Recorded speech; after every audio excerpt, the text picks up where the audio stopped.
The views and opinions of the host and guests are their own and do not necessarily reflect the position of the management and staff of Guardian Network.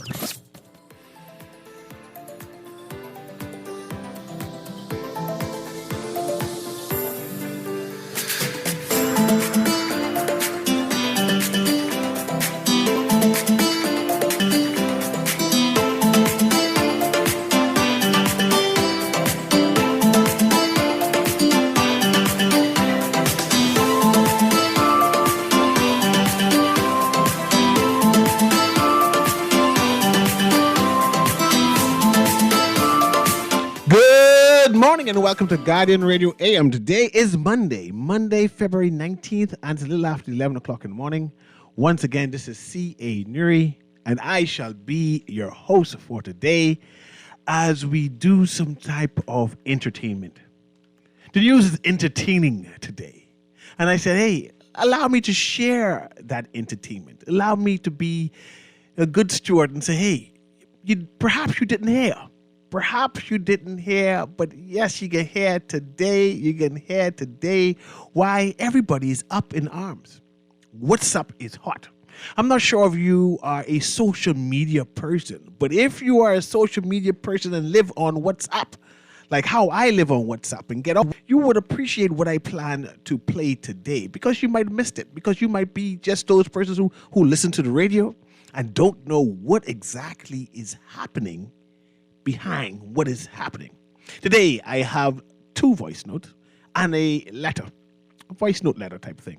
And I want to play that. I'm not going to play this in entirety, right? I'm going to play pieces of it so you can understand why the conversation in Aaron Green's show was so hot. Yeah, it's hot. And I said, I got to play this and play the response and maybe do some introspection on it. And of course, I have some things lying for Aaron to read, and I want to talk about one or two more issues, but I want the discerning public, those Bahamians who sit and wonder what is happening in our country, those well-meaning Bahamians who say, man, I am Bahamian first, and I want good for this nation. Therefore, when one is doing wrong, you say, no, that's not good. And when one is doing right, you herald it and say, man, that is awesome and spectacular. So, producer, I want you to cue up my first voice note. It's about 2 minutes long. These are not really long, you know. You just listen intently, and then you can always call back and say if it's bad or good, right? But, producer, when you have chance, play that first voice note, please. Thank you. So Dr. Dwayne Sands, the chairman of the FNM, has decided to try and get nastier than me with yet another nasty note and foolish set of statements aimed at me personally. I'm asking all of his PLP patients and those of goodwill how a doctor who has such hatred for the PLP can really take care of PLP patients. Seems to me that we ought to start boycotting his practice. I dismiss all that he says as laughingly stupid. There's a rowdy fellow on WhatsApp who has an expression which I think may sum it all up. Dr. Sands, CYC. Enough said. If you don't know what that means, then give me a call. I'll tell you to your face. The FNM should really put you aside privately. The press called me on Wednesday to ask another thing, what I thought by the former Speaker Halton Moultrie to strike down the Bahamas Nationality Act in its entirety. And if it is successful, this would disqualify everyone who got citizenship by that law since 1974. My response is some people are too smart for their own good. First of all, he's wrong in law, but even if he's right, what purpose would it serve beside mischief to disqualify thousands of Bahamians and strip them of their citizenship? This man Moultrie is another one the FNM should put away privately. I heard Dwight Strawn, the radio chat show host, attack the Prime Minister, and while he said the Prime Minister's remarks about the press and murder were the dumbest and stupidest thing he'd heard, what he really wanted to say was to call the Prime Minister dumb and stupid. Well, Dwight Strawn, stupid is as stupid does. And when you look in the mirror, think twice before you say unkind things which are untrue. The local press is all out of joint because the Prime Minister called them out on their alarmist headlines. They think they're immune to public criticism, and they're not. What the Prime Minister said is a legitimate criticism because the press editors make choices every day and then make the front page. They make alarmist headlines every day. Some of them don't even reflect within their own stories. So don't come with this sanctimonious nonsense about the Prime Minister attacking freedom of the press when you know that. I don't understand this personal animus. And aren't you really proving the Prime Minister's point by spreading false news about the threat to freedom of the press in the Bahamas, which you know is false? Geez. Once again, now I'm calling on the central bank to cease and desist this fool's errand of abolishing checks. Okay, and that's that first one. I'm now moving to the response. No, I see you eager, Aaron. Hold it. You can write notes if you want.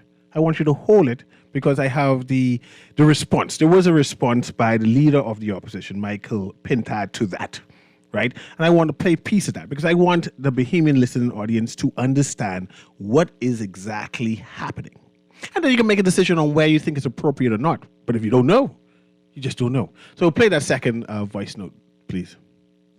In Parliament, I once before cautioned the chairman of the PLP on the violent and venomous language he sometimes uses when engaged in a conflict with persons who strongly disagree with his position or the position of his party. My advice has fallen on deaf ears as he continues to attack others and have now descended into encouraging vindictive actions against Dr. Dwayne Sands. This is as far as to encourage their supporters not to support Dr. Sands' business. This is horrible and should be condemned on so many levels. He knows that Sands does not make sweeping generalizations about all PLPs. Sands' recent comments were leveled at Mitchell and his brand of PLPism. Does Mitchell understand or even care that some PLPs are interested in preserving their health and life, and many believe that Dr. Sands and his partners can help? Shameful advice to boycott Dr. Sands is because he is holding the PLP accountable. Mitchell is revealing to the public how this PLP roll. He is showing us that this is how they govern. Disagree with us or criticize us, you get no contract, even if you win the bid, according to the PLP. Or you can't get hired for a job you are qualified for or promotion you deserve. Or you will be put on administrative leave or they'll transfer you. Or you are forced or frustrated to retire. If they even hear you disagree with or criticize, you may be subject to inland revenue digging up in your books. You are even related to critics of this government, it appears, that dog eats your lunch. Say what you like about Fred Mitchell. He, in his senior years, is telling the public how the PLP is thinking about civil servants, business persons, pastors, F&Ms, and others. If you dare speak up, stand up against anything the PLP puts forth, there is a price to pay. You may even be boycotted. Prime Minister Davis, all-out support of Chairman Mitchell has made Mitchell even more dangerous. The Prime Minister's failure to reprimand him is an endorsement of his ongoing bad behavior. In any event, these venomous, violent, and vindictive attacks ain't good for the country. And of course, there was a response. Few people know that all these things is going on WhatsApp. You know, we have mainstream media, and then there is a underbelly media between politicians. This is what goes on all the time. And I say, hey, I'm going to allow the listening audience to get privy to these things. But there was a response, and I want Aaron Green to read. And this is a note. I would say it's not a voice note, but it's a note via WhatsApp by the chairman of the Progressive Liberal Party. I want to put that in the record because this is the direct response to Mr. Pintard. Go ahead, Aaron. Statement from Fred Mitchell, chairman of the Progressive Liberal Party, and in parentheses, a personal statement. Again, a personal statement from Mr. Fred Mitchell, chairman of the Progressive Liberal Party, on the leader of the opposition's attack on me. That's from Mr. Fred Mitchell, dated the 18th of February, 2024. It has been pointed out to me that the leader of the opposition tonight has released a foolish, inaccurate, and defamatory voice note about my political actions. The statements made by the leader were not only laughable but disrespectful. Any actions on my part were in response to unprovoked and nasty innuendos launched at me by his inept and silly chairman, the man who was judicially condemned for interfering in a case. He was fired for breaking the COVID rules. The problem with the chairman who the opposition leader now seeks to defend, is that Dr. Dwayne Sands did not realize that this is big people's business. He thought he could throw a rock and run away, but now when he gets poked with the ball in the playground, Dr. Sands wants to run like a little child crying to die. That way, I have said in my public life that I do not need the permission or advice of anyone to defend myself. If you attack me, my party, or my leader or members, you better not miss. Mine is the Colin Powell doctrine. In politics, as in war, respond with overwhelming force. Mr. Pintard should put that in his pipe and smoke it. Boycotts are a legitimate tool of nonviolence. If Dr. Sands hates PLPs, I merely ask the question, why should they support his business? Instead of fooling with me, Mr. Pintard should look to his left and his right at Dr. Hubert Minnis and Dr. Dwayne Sands, who are after his job, and the three of them are only seeking to make me the issue to save your political skins. I feel sorry for all of you. And that, again, was a personal statement from Fred Mitchell, chairman of the Progressive Liberal Party. Now you can interrogate. I see you as passionate before and eager to respond. Let me say this on the record. I have no problem with the chairman of the PLP's response and his The written antics. response? The response and his voice note. What the you heard in antics. the voice note? You I don't have a problem with That's any politics. of that? That's No, politics. it's not politics. That's not sir. politics? No. There was a phrase that was used in his initial... A vernacular phrase. Bahamian phrase. An acronym. None of us should be using it. No. Child, no adult should be using it. Politician should use it. No member of government should Pastors use use it. it all the No time. minister of foreign affairs should use it. You None. anti-culture. No, I am not anti-culture. I'm anti-violence. I'm anti That's how we talk. heinous, violent, political rhetoric. I am anti that. I am all for shifting the political culture to model the behavior that we seek from our citizens. I think you're taking it too to build seriously. this- No, sir. You don't like Bahamian As politics. a victim of violence, as a victim of gendered violence, as a victim of stalking, as a victim who the police told they're not interested in investigating it. My focus is on eradicating violence. These are political and antics. violence. This is what we do. They're childish and unbecoming and intolerable from those who seek to run our country. And I say again, man, you get put in a voice note. Stop it. You just go too far. You just go too far, Miss Green. If anybody has gone too far, it is members of the political class who refuse to moderate their own behavior, who refuse to moderate the behavior of this violent rhetoric to promulgate, to spread, right? Because they're far more concerned on their own personal bottom line than they are the health and wealth of the country as a whole.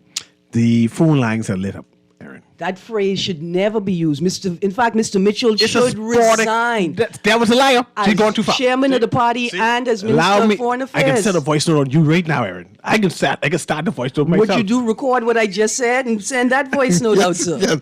Let's go to the first caller there, producer. Go ahead, caller. Can you hear me? Hey, good morning. Good morning. How you doing?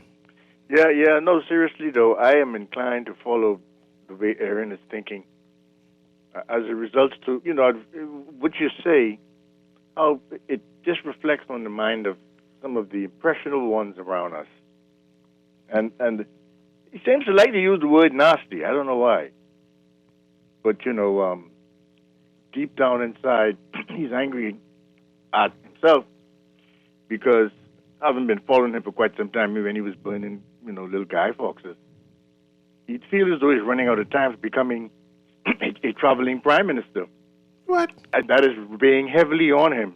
Nonsense. So don't be surprised as he mushrooms into this oblivion and negativism and all this deep dark secrets coming out of him. Now you're going to see why it's so important that at least be married to a good woman. No, man. in this No, life. no, we you ain't go. going there. We're going to We ain't cut going you there. right now.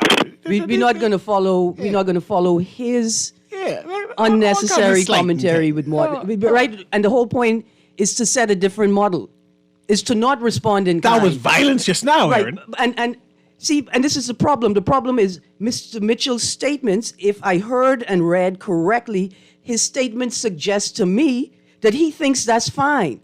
I think it's fine. To fight fire with fire. If somebody's nasty with you, you go even nastier to prove a point. That's politics. That's gang culture. What? That's gang culture, sir. That's gangsterism culture, and we cannot tolerate that culture in our political space, and we certainly can't tolerate it in the space of governance. You mentioned gang culture. I have another article I want you to read. Recently, over the weekend, there were a group of teenagers. I counted a total of about 6. It could be up to 9 age boys, right? 9 teenage boys who happened to be walking over the hill. And they came across a homeless man. A homeless man who was sitting down, either apparently sleeping or relaxing. He was by himself, he's chilling. And the first teenage boy, could be no more than 16 years old, accosted him and strike him. The second teenage boy accosted him and drop kick him. Then there was a third. Then there was a fourth. Then there was a fifth. And then there was a person who was recording all of this, laughing, kid. This is something fun. This is something to record. This is something to send out. This is something I want the world to know that we did this. We did this to show you that this man has no value. Therefore, it is free reign for us to take advantage of him. Since then, the police has issued a statement. Since then, the police has arrested 2 young boys so far. I'm not sure if they got the total of 6 or the 7, particularly the cameraman. I want the cameraman get locked up, right? I'm not sure what kind of charge, if there's a charge. This violent act, right, has become, to me, cultural. You talk about gang violence and this theme and culture of it. And I believe that our children are watching us, and this is the outplay of it. But I have an article there I want you to read that for me too.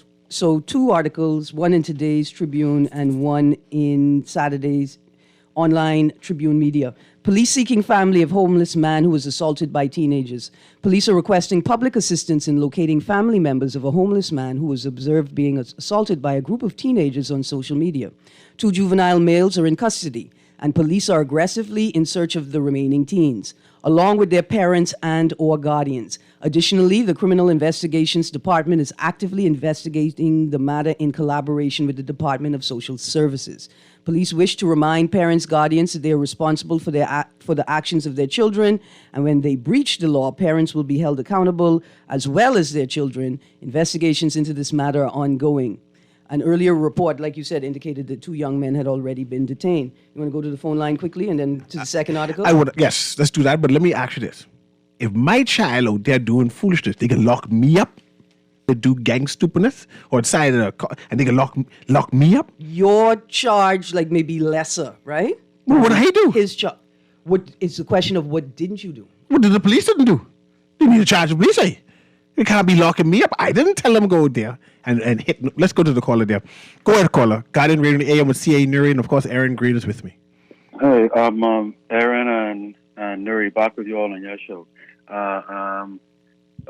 As it relates to the article that Aaron read, and the 2 voice notes that you played, Cecil, I believe if I could make the suggestion, you would give us the full context of the information if you started with the article or the voice note that prompted the response from National Chair. Anton, I appreciate what you're saying, right? I even said, well, maybe we should have read Mr. Sand's initial statement that prompted Mr. Mitchell's response. Did you hear what Mr. Mitchell said in the voice note? Yes, I did. There's nothing that warrants that response, Anton. Nothing at all. There's nothing that Mr. Sands said that warrants the use of that phrase in a public communication from a man that holds the position of chairman of the PLP party, of Fox Hill, and Minister of Foreign Affairs. It is just totally and absolutely unacceptable. There's nothing that Mr. Sands said or could say that warrants that type of language. Now, if Mr. Sands said something that was truly troubling, that was truly violent, if it was libelous, slanderous, or defamatory, there are mechanisms in law that Mr. Mitchell could use to seek redress or to deal with the situation. But And promulgating language like that is absolutely and totally the language. See, here's what the problem is. That phrase is rooted in rape culture and an extreme disregard for the Right. value of women's bodies and their function on the planet. It is the nastiest thing that you could say. And the reason why I'm this fired up is because we have not approached the use of that phrase generally or in politics appropriately, which led somebody who's a part of the PLP camp to think that it's appropriate to release a video in support of Mr. Fred Mitchell attacking Shane Gibson and Robin Lines. And the first 5 or 6 words in the video was Shane and Robin pulling train on the PLP. There is nothing that warrants the use of that language from those. Right. No, but Aaron, I wasn't calling to speak on that particular. But what you're saying is that we need Dwayne Sands' comments to weigh Mr. Mitchell's speech and his responses appropriately, so that we could understand the full context of the conversation. No, Aaron, none of it is warranted. We're not endorsing any of it. Right. We're shutting it down. Right. Now, Aaron, if you remember, we just discussed on your show what my perspective is Yes. on Minister Mitchell's comments, right? Yes. And that hasn't changed. It hasn't changed at all. Okay. I don't find it acceptable either, right? However, all I'm asking of both yourself and Cecil is for fuller context, for us to appreciate also what National Chairman for the FNM had to say, so that the same disdain one may find in the comments for National Chair for the PLP, if we're being fair, we can also have the opportunity to find for or against using that same kind of language if it was coming out of the camp of the FNM. That's All it. sides. And Sides. on the last comment regarding, I didn't catch it because your online thing cut out. I don't know if it's back in as yet, so I missed maybe a couple minutes of your conversation. But you all were talking about parents being held responsible For the actions of their kids in the actions of their children. certain And circumstances, yes. Cecil, I've been promoting that for the last 20, 25 years in this country. Look, we cannot expect for parents to receive the benefits if they're in a single home situation where one parent is permitted to take the other parent to court, and the court gets to rule over what is to be done, what is to be paid, what responsibilities ought to be taken, what responsibilities ought to be shared. And at the same token, Aaron and Cecil, when those same children are committing acts, those minor children, I might add, not adult children, minor children who you still have responsibility for or committing acts against the society, you take no level of responsibility for it. You have to take some level of responsibility. And if the government fails in ensuring that that level of consideration is brought to bear in the comprehensive and holistic approach to resolving, continue to see that slippage reaps problems for our country by way of crime increase and by way of perhaps even murders and other serious crimes on our books. And so it is absolutely imperative, if we're going to use all that we can in our fight against crime, that we primarily hold those responsible for the children as they are minors responsible in assisting government and the police force with maintaining overall good, safety, and order in our country. Thank you all for the opportunity. God bless. No problem there. Thank you, Antoine. But I see, Aaron, you're still passionate, but I wanted to interrogate what would cause teenagers to be that violent. Be on that subject. Go ahead. What would cause them to be that violent? They're raised in violent circumstances. I mean, they're overwhelmed with violence rhetoric. And more importantly is this, right? Martin Luther King Jr. said, peace is not the absence of violence, it's the presence of justice, right? And so it's not just that, they're exposed to violent or dysfunctional social dynamics. It's that there's no moderation of said violence. There's no moderation or proper enforcement of social rules, right? And we say mores, right? The norms, the social contracts.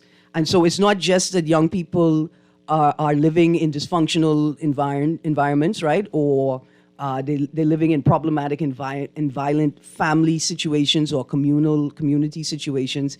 It's that nobody is stepping up when something happens and say, hey, that ain't supposed to happen. Nobody's moderating their behavior. Nobody is saying, listen, stop doing that. That's violent. That's unacceptable. So if it was one of the children were one of your children, your nephew, your niece, whatever it is, Yeah. right? And you see the video, you know that the police is looking for these young boys. Does a parent have a duty of care to say, that one is my son? Yeah. And turn their son in? Yeah. So right now, there's only 2 persons who are being arrested so far. We have no clue who the rest is, even though we have them on camera or video. But you can make out who it is. You can hear the voice, who it is. You know what friendship. Well, that's if you've seen whatever the it is. video, right? Like, so the presumption is that you are aware of the video or that you've seen the video, right? But say you didn't see, so know that that's your child, but you're aware that there is a video. You say to your son and say, look here, boy, that you ain't had nothing to do with that. Hey, let's talk. Let's talk. Did you have anything to do with this?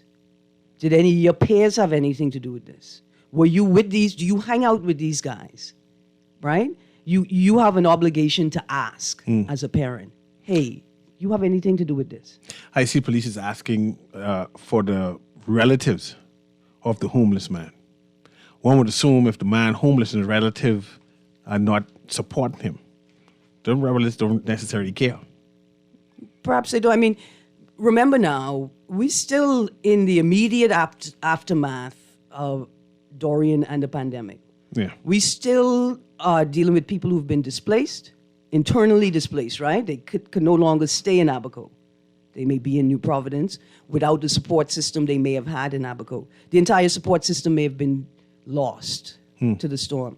And then there's the pandemic, right? Where citizens have been displaced. People had to move from Family Island to New Providence in search of state support, right? Social services can't provide for you on the island. Maybe you can, if you don't have some place to live, even if your family doesn't have a way to accommodate you. So there are many reasons why someone could be in this state and even have family, right? The person could have a medical condition, a psychological condition, right, where they don't want to take the meds make them feel worse, than they feel off the meds. They don't take them. There are all kinds of reasons this person could be in that state, but it doesn't mean that nobody cares about them. We have a caller here. Producer, patch that caller through for me, please. Go ahead, caller. Can you hear me? Yes, I can. Good morning, CA. Good morning, Aaron. I hope you're doing well. Morning, yes, sir. You know, I hope that those individuals who perpetrated that heinous act against that homeless man, that whenever they are caught, that first of all, they get some counseling.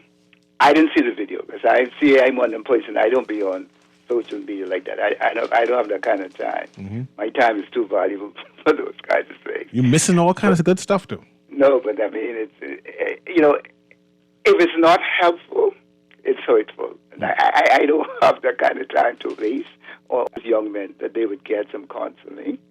And I hope that if it's a court matter, that the court would sentence them to a community service to that homeless man. They have to bathe him, and they have to feed him, and they have to hear his story, so that they could know that this man was somebody's child, that he just didn't drop out of the sky like them. He was created by God, and whatever it is, so that they can appreciate the value of another human being. So I just hope that from this lesson, I want that cameraman, the guy who was filming this. I want the police or whoever it is. I want the people to see them showing kindness to this homeless man, to see them. That's what I'd like to see. So some justice would be served, and hopefully others would look at this and would treat everyone as a human being. Now, on the matter of Mr. Mitchell, listen, I don't know if he's suffering from, I don't know, like somebody said, maybe he's getting old. He's not irrelevant old. or He's whatever. younger than our prime minister. Our prime minister old. Yeah, but both of them. Like, like JJ say, until this Moses could die out, ain't nothing gonna change. We need some Joshuas now to come into the promised land and to possess this land. You know what the problem is, though? The 60-year-olds think they the Joshuas. Well, I mean, And even the 47-year-olds like me, they think they're the Joshuas. We don't know that we are also a part of the Moses generation. The best use by day Joshua, and I just want to say this. When Mr. Bradley Roberts was chairman of the PLP, there were never no personal attacks on another chairman. You never saw what he did to the Speaker of the House? Oh, he's the mash up the Speaker of the House. Yeah, but I remember that. I never heard him, like getting this personal thing and using these acronyms and things like that. But like Aaron said, this You're is just forgetful. We have to.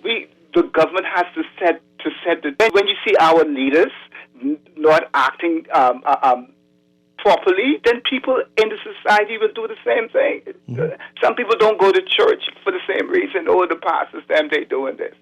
Some people don't obey the law because they know of some people because they are high up there and they have certain connections. They could get away with anything, and they see this happening in our society, and they try to do the same thing. So we have to be the example. We have to be the change that we want to see. Mr. Mitchell and all the prime minister and everybody else, we have to be the change that we want to see in this country. If not, CA, we're fighting a losing battle, man. Have a good day, man. Thank you very much. I have a text here that says, how did the kids get like that? Because everyone around them, including the politicians, are bitter and angry and commit acts of violence and speak violence against each other every day, including the same politicians y'all were talking about earlier in the show. It's another texter who believes that our politicians are violent. Listen, the political culture has allowed too much violent rhetoric and entrench itself, right? I think in politicians and actors who are not savvy, right, who are not smart, who are not quick on their feet, they resort to the most base language in a pinch, right? And it's up to us to say to them, it's just intolerable. You're modeling behavior that's unacceptable. This type of engagement is dangerous, and we are producing young people who do not know where the boundaries are, let alone how to hold the boundaries. I see you got a caller coming in, Mr. Newry. Yes, producer, go through that call and pass it through. Go ahead, caller. Oh, that's me. What else quick? Turn on this radio. Good morning, sir. You're live. Go ahead. Yeah, sorry, my bad. So, y'all really giving these young people a little bit too much credit.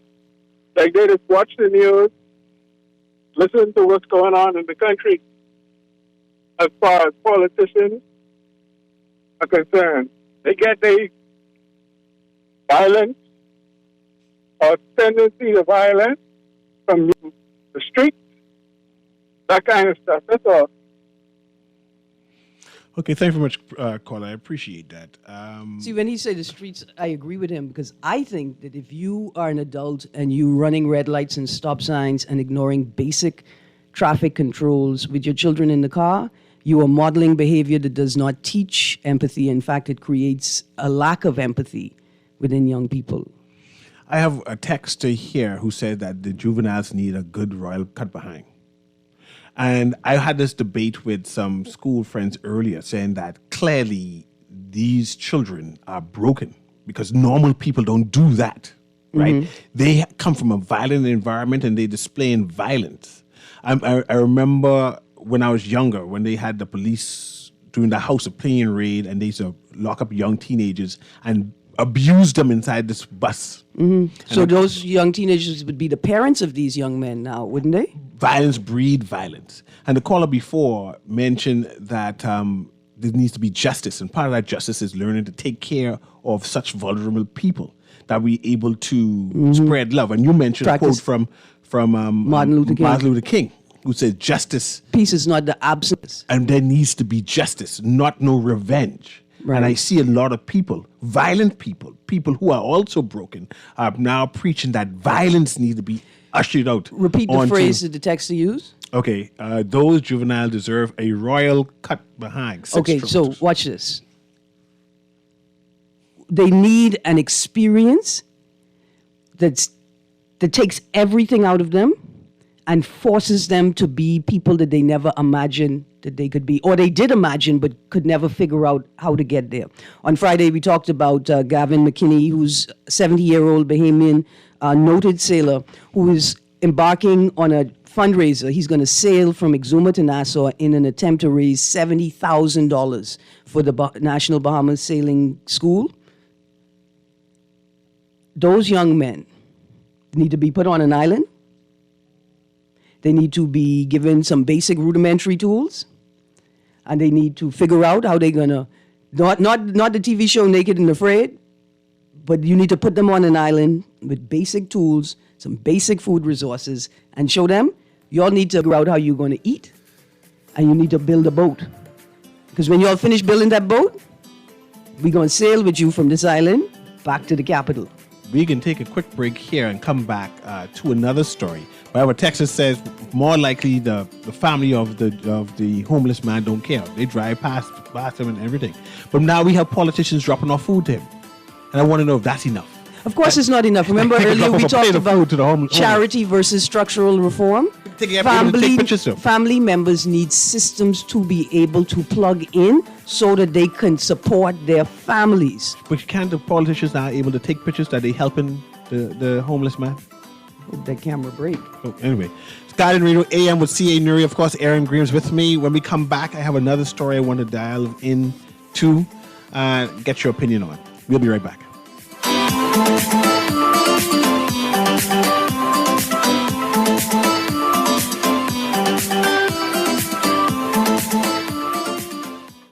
Beulah gal, can you believe this? We are now the patrol queens of the village. So we need to check out what's going on in everybody's yard. What about that gun that we know that Junior and his homeboys just ran out? Can we report that too? Of course we can. But we could be in deep trouble if they find out. We need to report what we see, Beulah. When you call Crime Stoppers, they just answer your call in Miami. So then we can report everything? Guns, where they hiding the drugs, who shoot who part of which gang, or who disturbing the peace with the loud music and the motorcycles. Then our neighborhood will be the best in the Bahamas, and everybody go want come live here. And then our house price will go up, gal. So what we waiting on? What's the number? If you see something, say something. Let us all pitch in and stop the crime before it's your time. Call 328-8477 from Nassau or 242-300-8477 from the Family Islands. Or text us through the Crack Crime Bahamas app. Stop the crime before it's your time. Fish Fry Friday is back at Margaritaville, downtown Nassau, a 12-volt bar featuring the big band Visage with the latest soca music. Admission is $25, one complimentary drink included. Experience the Fish Fry Buffet at Vacation Cafe for only $55, party included. Doors open at 6:30 p.m. Party break. Fish Fry Friday is back. So come party with the big band Visage and your number one DJ March 1st at 12-volt bar Margaritaville, downtown Nassau. Tell your crew to meet you at Fish Fry Friday.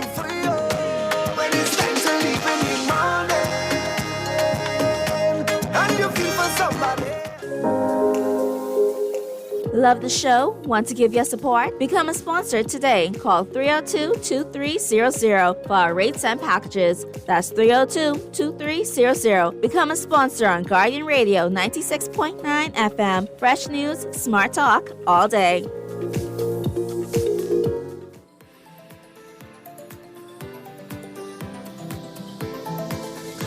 And welcome back to Guardian Radio AM with C.A. Newry. And we'll go directly to the phone lines and just speed up the show a little bit. Go ahead, caller. Call Gren once. Call Gren twice. Nope. Okay. I want you to read this article, Aaron, because And look, let's read the article one time. Go ahead. All right, this article is in today's paper. It's another very serious topic and incident that we are. Police warning after video circulated of naked woman.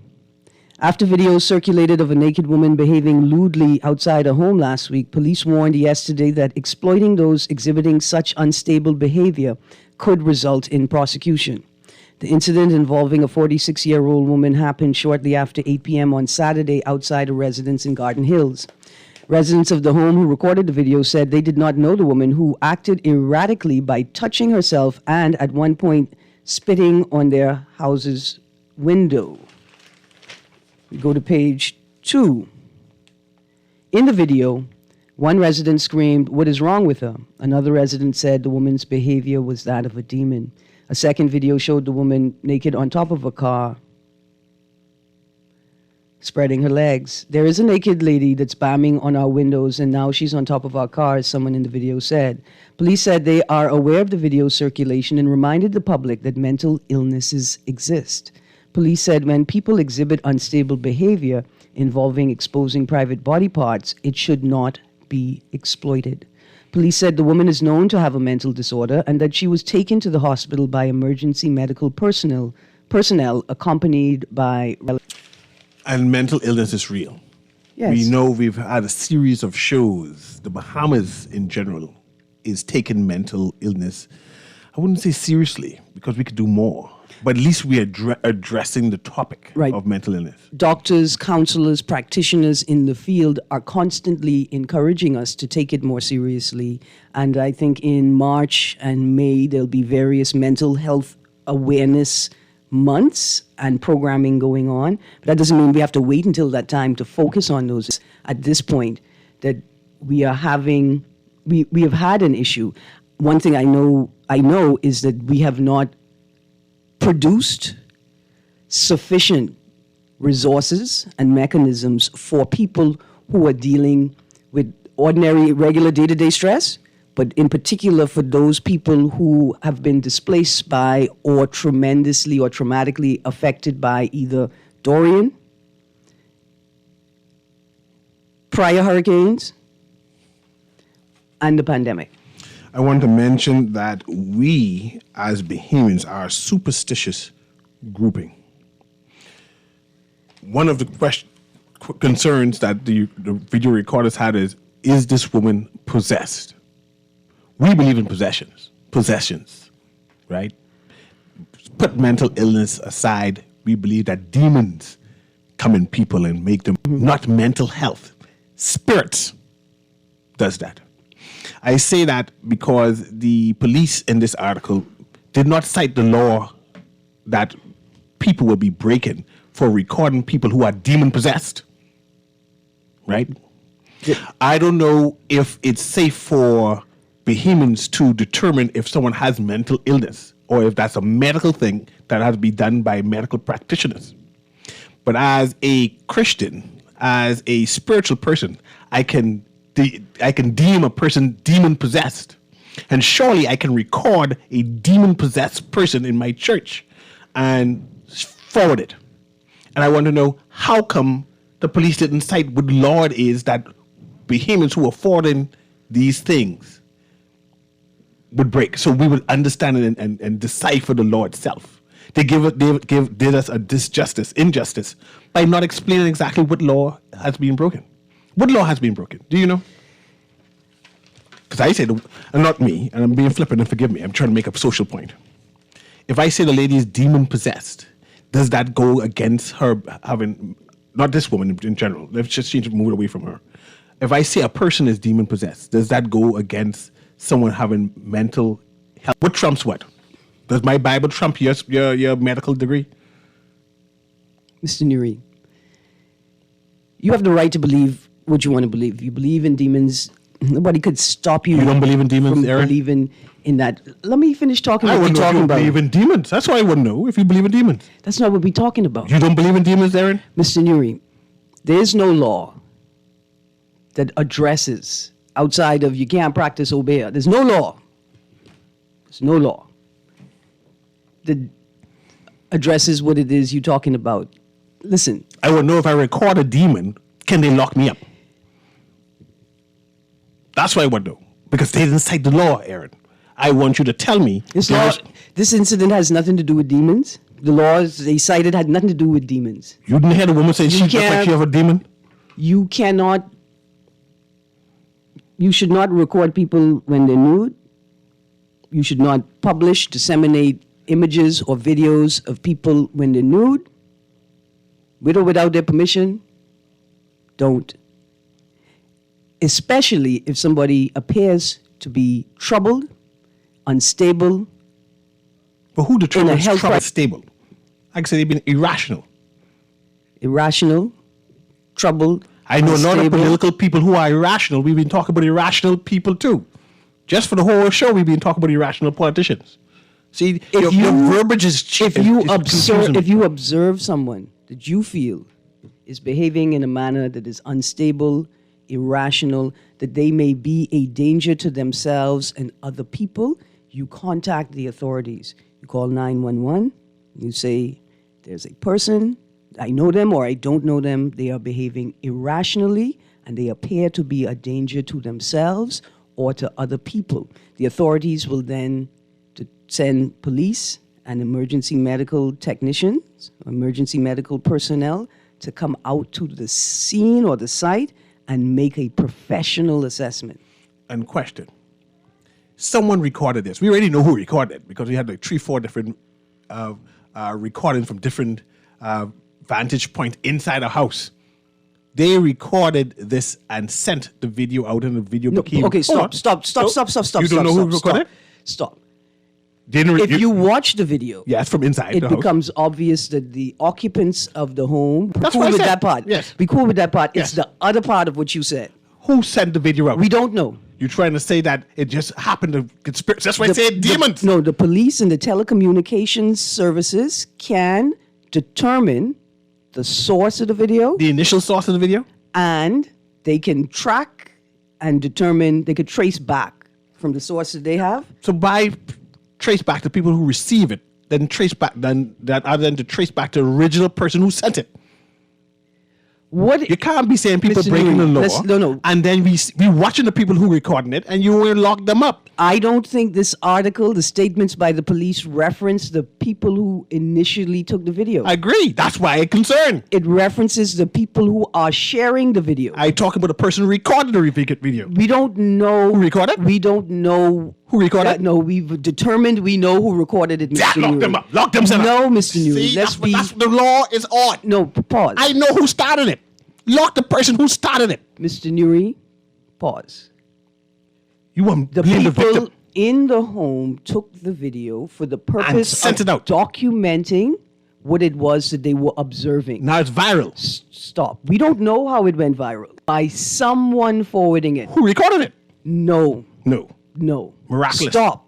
I can't stop. You have to stop. Someone got to get locked up. Somebody recorded it. Yes. Somebody disseminated it into the public domain. Not the persons inside the house. I imagine that the people inside the house documented what they observed for the purpose of sharing it with the authorities. And the authorities sent it out? That's what you're trying to say? That's not what I said. You're confusing me. I said the police, with the assistance of the telecommunication services, can determine the timeline of it being disseminated. Can they determine who initially recorded it?